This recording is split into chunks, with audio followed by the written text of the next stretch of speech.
네, 여러분 안녕하십니까. 프리미어리그 37라운드 사우스햄튼과 리버풀의 경기 선발 라인업 보도록 하겠습니다. 알리송 골키퍼, 조 고메즈, 마팁, 코나테, 치미카스, 밀너, 존스, 엘리엇, 미나미노, 조타, 피르미누가 오늘 경기 선발 라인업에 이름을 올리고 있습니다. 자, 대거 로테이션을 돌렸습니다. 사우스햄튼 원정 사실 쉽지 않은 길인데 대거 로테이션을 돌린 게 과연 어떻게 될지. 앞서서 이제 웨스트햄이 맨시티를 비겨줬거든요. 그래서 이기면은 다시 1점 차로 좁힐 수 있는데 글쎄요, 할 수 있을까요? 자, 전반 보고 오도록 하겠습니다. 와우, 레드먼드의 골이 나옵니다. 와, 이거는 너무 기가 막히게 넣었는데요. 원더골이라고 볼 수 있을 만큼 좀 멋진 골이었고, 아, 이거는 뭐 못 막은 리버풀이 못했다라는 것보다는 레드몬드가 너무 혼자서 잘했다. 예, 이렇게 봐야 되는데, 근데 앞서서 이 조타와 누구죠? 사우스햄튼의 수비와의 경합 과정에서 좀 뭔가 파울이 불리지 않은 점, 이 부분은 조금은 아쉬울 수 있겠네요. 들어갑니다. 미나미노. 와. 조고메즈의 정확한 크로스, 피르미누의 좋은 연계, 미나미노의 생각보다 정확했던 니어포스트를 노리는 슈팅까지 나오면서 이거는 뭘 글쎄요. 미나미노가 스스로 뭔가를 증명하고 있다라는 경기예요. 너무 괜찮은 모습을 보여주고 있거든요. 조타였네요. 네, 피르미누가 아니라 조타였는데. 네, 프리미어리그 37라운드 사우스햄튼과 리버풀의 경기 전반전 1대1로 끝이 났습니다. 자, 일단 사우스햄튼이 사실 제가 기대했던 사우스햄튼은 하센이틀의 그 강한 전방 압박에서부터 나오는 그런 에너지 넘치고 폭발력 있는 축구였어요. 왜냐면은 10일 전이에요. 마지막 경기가 브렌트포드와의 경기, 원정 경기였는데 그게 무려 10일 전이란 말이죠. 그리고 이제 지금의 리버풀은 물론 이제 로테이션이 많이 돌아갔기 때문에 대부분의 선수들이 체력적으로 어느 정도 비축이 돼 있는 상태이긴 하지만 그래도 몇몇 선수들은 지난 FA컵 결승전을 뛰었던 선수들이란 말이죠. 그래서 체력적인 부분에서는 확실히 전 사우스햄튼이 앞서 있다. 그리고 리버풀이 로테이션을 돌렸기 때문에 로테이션을 돌렸다면은 객관적인 전력에서 봤을 때 사우스햄튼이 뭐 밀릴 수도 있겠죠. 하지만 뭐 크게 밀릴 정도는 아니다. 전 오히려 중원 같은 경우에는 퀄리티는 사우스햄튼이 더 높지 않나 이런 생각도 들거든요. 근데 어쨌든 그런 부분에서 약간은 어그진 않은 그런 모습을 보이고 있죠. 굉장히 수비적인 그런 플레이를 보이면서 5-4-1 수비할 때 5-4-1 정도 보일 정도로 레드먼드가 밑까지 많이 내려와가지고 이렇게 플레이가 되고 있습니다. 그러면서 사실 사우스햄튼이 선제골을 넣긴 했습니다만 모르겠네요. 그 장면이 저는 파울이라고 생각을 하거든요. 일단 너무 도전적으로 태클이 뒤에서 들어왔기 때문에 저는 파울이라고 생각을 하는데 뭐 에킨슨이 그러는 거 한두 번이 아니잖아요. 예전에 맨유전, 리버풀 맨유전에서 오리기가 또 그런 장면이 있었죠. 오리기와 누구였는지 기억은 안 나지만 그 경합 상황에서 발을 건드렸는데 그 뭐 보지도 않고 파울도 안 불어주고 그냥 골로 연결되었죠. 링가드의 골로 기억을 하는데 아무튼 그렇습니다. 그래서 에킨슨이 계속 뭐 에킨슨 다운 판정을 보여주고 있어요. 에킨슨 다운 관대한 그런 판정을 보여주고 있어서 개인적으로 그런 부분에 있어서 코나테가 어느 정도 알고 있는 것 같아요. 그래서 그 판정이 나온 이후로는 좀 굉장히 코나테 스스로가 터프하게 플레이를 이어가고 있거든요. 그런 부분은 이용하는 건 영리한 거죠. 영리한 플레이고 또 뭐 그렇다고 해서 뭐 선을 넘은 건 또 아니기 때문에 그런 부분에서는 뭐 코나테가 영리하게 잘 하고 있다라고 볼 수 있겠고 다른 선수들도 그 부분을 좀 인지하면서 플레이를 들어가야 돼요. 그래서 뭐 공격수들은 그런 수비수들의 도전적인 플레이를 조심을 해야겠고 또 반대로 역압박을 그러니까 압박을 넣을 때는 오히려 그런 부분을 좀 더 이용할 필요는 있겠죠. 그리고 리버풀은 고메즈의 이런 전개에서 굉장히 득을 봤죠. 고메즈가 다시 한번 이를 냈습니다. 그래서 크로스가 나왔고 조타의 짧은 좋은 패스가 나왔고 미나미노가 골을 넣으면서 어떻게 보면 또 친정팀이죠. 임대를 갔었으니까 사우스햄튼으로 거기서 골을 넣었습니다. 뭐 그래가지고 1대1 상황이 유지가 되고 있습니다. 오늘 경기 리버풀이 많은 자리에 로테이션을 돌렸기 때문에 특정 플레이에서는 조직력적인 부분에서 좀 문제가 드러나고 있는 느낌이 있어요. 그리고 또 뭐 중원 같은 경우에는 존스 엘리엇이 있기 때문에 게다가 6번 롤에 밀너가 있고 기동력적인 부분에서도 어느 정도 문제점을 드러내고 있죠.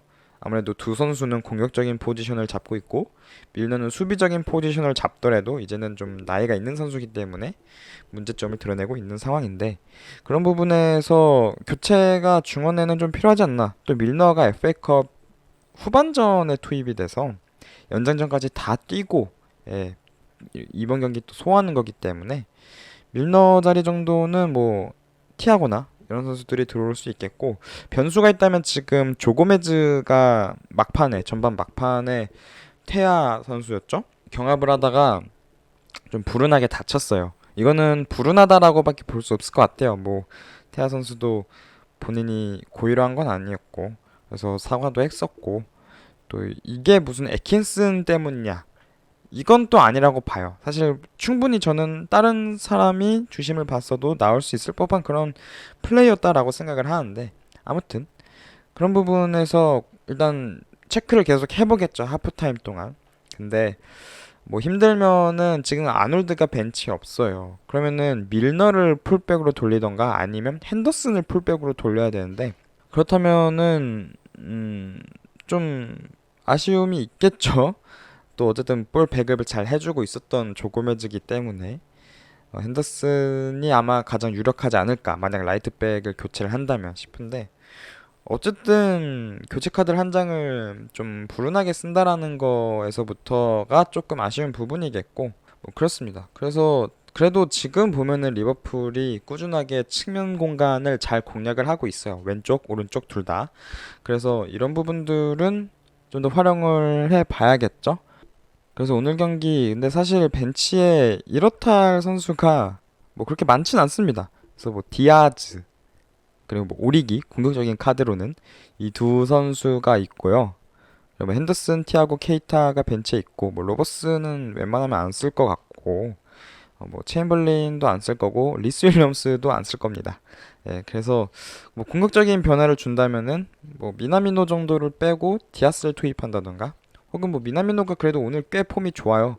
그래서 아니면 뭐 조타나 피르미노를 빼고서 디아스를 넣을 수도 있겠죠. 혹은 뭐 오리기를 넣을 수도 있겠고. 그러고 나서 이제 뭐 티아고는 제가 볼 때는 좀 투입이 되는 게 좋을 것 같아요. 한 60분 정도 보다가 그래도 뭐 스코어가 바뀌지 않는다면. 그래서 어쨌든 뭐 클롭 감독이 뛰어 들어갔죠. 또 매직이 나올 차례일 것 같습니다. 그래서 과연 어떤 또 후반전이 펼쳐질지 경기 보고 오도록 하겠습니다.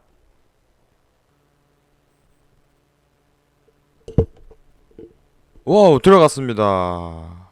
조엘 마팁 약간 굴절이 있었나요? 굉장히 이 코너킥에서 헤더의 이 궤적이 굉장히 절묘했어요. 아 굴절이 한 번 있었고요. 모르겠네요. 카일 워커 피터스랑 거의 더블 헤더로 들어갔거든요. 예, 아무튼 뭐 들어갔습니다. 네. 네, 프리미어리그 37라운드 사우스햄프턴과 리버풀의 경기 1대2로 리버풀이 역전승을 거두면서 맨시티를 1점 차로 추격하면서 프리미어리그 타이틀은 네, 또다시 폐막전까지 봐야 되는 상황이 왔습니다. 18-19 시즌에 이어서 또 1점 차예요. 자, 일단은 후반전에 들어오면서 사우스햄튼이 나름대로 하센리틀 그 특유의 압박을 하는 축구를 다시 이제 보여주기 시작을 했습니다. 왜냐면 일단 전반전에 브로야 선수가 원톱으로 뛰긴 했지만 너무 고립이 됐었거든요. 사실 뭐 텔라라든지 엘리오누시 선수가 양쪽 윙에서 좀 분발을 해줬어야 되는데 그런 게 아니다 보니까 좀 성굵은 축구, 그러니까 롱볼을 많이 할 수밖에 없었는데 오늘 경기 뭐 코나테라든지 마팁이라든지 이 두 선수가 사실 공중볼에서 밀리는 선수도 아니고 또 이제 브로야를 코나테가 전담 마크를 했는데 코나테는 또 워낙 이제 피지컬도 좋은 선수이기 때문에 쉽게 밀리지 않았죠. 그래서 전반전에 물론 이제 레드먼드의 득점이 나오긴 했습니다만 그거 하나밖에 없었어요, 슈팅이. 그래서 그거에 대한 또 대책으로 또 아무래도 그냥 플랜이었겠죠. 일단 전반전에 리버풀에 또 결승전도 치르고 왔으니까 체력을 좀 빼놓고 그리고 이제 후반전에 좀 몰아붙여 보자라는 계획이 있지 않았을까 그런 생각을 합니다만 그래서 물어붙였어요. 근데 뭐 막 그렇게 위협적이다 그런 건 아니었거든요. 오히려 뒷공간에 대한 위험성을 높이면서 리버풀이 좀 더 기회를 다양하게 가져가는 그런 리스크를 보여주었고 리버풀은 뭐 후반전에 핸더슨을 투입을 했죠. 결국 고메즈는 안 될 것 같아서 뺐고 핸더슨을 투입하고 밀너를 라이트백에 놨습니다. 그러면서 중앙에서의 볼 전개 이런 것들을 좀 더 원활하게 돌아갈 수 있게끔 이렇게 배치를 했는데 일단은 뭐 그렇게 막 크게 효과를 봤다 이런 정도는 아니지만 그래도 어쨌든 핸더슨이 뒤에서 좀 더 안정적이고 정확하게 볼 배급을 해줄 수 있는 선수이기 때문에 그런 부분에서는 어느 정도 뭐 득을 봤다 이렇게 볼 수 있겠지만 사실 득점이 나온 부분은 세트피스였기 때문에 후반전에 그래서 이런 부분들을 생각했을 때는 그래도 뭐 잘했다. 그리고 또 어쨌든 간에 이번 마지막 득점도 이 오리기의 투입, 그러니까 4-2-3-1로 포메이션을 바꾸면서 박스 안에 밀집 수비에 되어 있는 것을 좀 풀어내기 위해서, 그러니까 에버튼전과 약간 비슷한 양상이죠. 박스 안에 선수가 많으니까 좀 더 시선을 분산시키기 위해서 공격수를 한 명 더 투입하는 그런 교체를 한 건데 그런 부분에서 어떻게 보면 세트피스에서 또 그런 점이 뭐 아예 영향이 없었다라고 보기엔 또 힘들겠죠. 또 오리기가 키도 크고 하니까. 그래서 이런 부분들을 잘 이용했던 것 같고 그 이후로도 뭐 잘하면서 예, 이렇게 경기가 끝이 났습니다. 그래서 뭐 여기까지 전술적인 포인트는 대략적으로 얘기할 수 있을 것 같고 선수는 사실 오늘 경기 너무 다들 제 몫을 다 해줬다 이렇게 볼 수 있을 정도로 다들 훌륭했습니다. 뭐 코나테 마팁 잘했고 치미카스 오늘 정말 잘했죠. 그리고 조고메즈도 전반전만 뛰긴 했습니다만 굉장히 정확한 어시스트에 기점이 되어주는 그런 패스를 넣어주었고 미드필더 뭐 제임스 밀너 말할 것도 없죠. 예, 밀너 물론 이제 6번 자리에서 살짝 조금 뭔가 버거워하는 그런 모습이 보였는데 그 후반전에 거의 이제 브로야랑 경합이 되면서 오른쪽 발목이 돌아간다고 해야 될까요? 엄청 약간 좀 비정상적으로 꺾이는 모습이 나왔었는데 근데 금방 털어내고 뛰었잖아요. 이거를 보면은 정말 뭔가 사람 이 연골 이런 인대가 뭔가 자기 관리를 정말 열심히 하면은 유연하게 이렇게 만들어지는 사람이 있는 것 같아요. 그래서 제가 이런 경이로운 회복력을 보여주는 사람 그 작년 NBA에서 봤거든요. 아디토쿤보라고 무릎이 이 이렇게 해야 되는데 이렇게 꺾였어요. 정상적으로는 이렇게 꺾이잖아요, 원래. 근데 이렇게 꺾였는데 한 며칠 쉬다가 돌아오더라고요.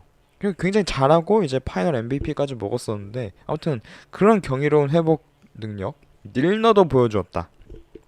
그래서 풀타임 소화를 했고 그리고 이제 뭐 엘리엇 오랜만에 선발을 뛰었기 때문에 좀 많이 지쳐 보였습니다. 그럼에도 불구하고 이런 시야적인 부분 굉장히 좋았고 다만 이제 뭐 좀 약간 왼발 의존도가 컸다. 그리고 존스는 글쎄요 약간 볼 운반을 잘하긴 했습니다만 이 후방에서 볼을 지키는 과정에서는 좀 지나치게 끄는 경향이 있었는데 뭐 그거 말고는 시야도 저는 개인적으로 존스가 생각보다 많이 이 친구가 넓어졌구나라는 게 드러난 정도로 뭔가 좀 좋은 플레이를 보여주었었고 뭐 앞선 3톱 조타가 좀 아쉬웠죠. 그나마 좀 뽑자면 조타가 어시스트를 하긴 했습니다만 결정력적인 부분에서는 아쉬움을 드러냈고 피르미누는 뭐 나름대로 제 몫을 했다고 봅니다. 그리고 미나미노 동점골을 넣었죠. 전반적으로 골을 넣으면서도 퍼포먼스가 무난하면서 준수했기 때문에 뭔가 미나미노가 스스로 좀 이적 요청을 하는 게 아니라면은 뭔가 이번 경기를 통해서 클롭 감독에게 뭔가 좀 좋은 인상을 주지 않았을까 싶습니다.